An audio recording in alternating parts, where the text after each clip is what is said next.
ବର୍ତ୍ତମାନର ସବୁଠୁ ବଡ଼ ଖବର ଚନ୍ଦ୍ରଶେଖରପୁର ଥାନାରେ ଦେଖିବାକୁ ମିଳିଛି ଏକ ଅଭାବନୀୟ ଘଟଣା। କେସ୍ ଷ୍ଟାଟସ୍ ଜାଣିବାକୁ ଆସିଥିବା ଜଣେ ମହିଳାଙ୍କର ସିଧାସଳଖ ଗୁଣ୍ଡାଗିରି।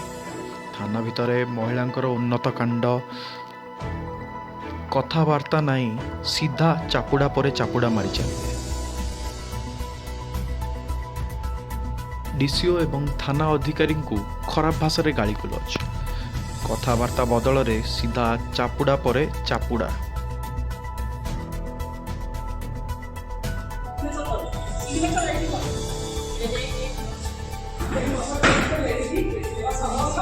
ଭଲସେ ଦେଖନ୍ତୁ ଏ ଦୃଶ୍ୟକୁ। ମହିଳା ଥାନା ଭିତରେ ପଶି କିପରି ସିଧା ସଳଖ ଖୁଲମ ଖୁଲା ଦାଦାଗିରି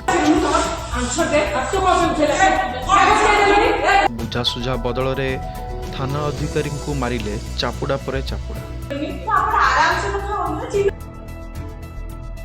ତେବେ ଉକ୍ତ ମହିଳା ଜଣକ କିଏ ଏବଂ କେଉଁ କାରଣରୁ ଥାନାକୁ ଆସିଥିଲେ ଏବଂ କ'ଣ ପାଇଁ କରିଛନ୍ତି ଏପରି କାଣ୍ଡ ତାହା ସ୍ପଷ୍ଟ ଜଣାପଡ଼ିନାହିଁ।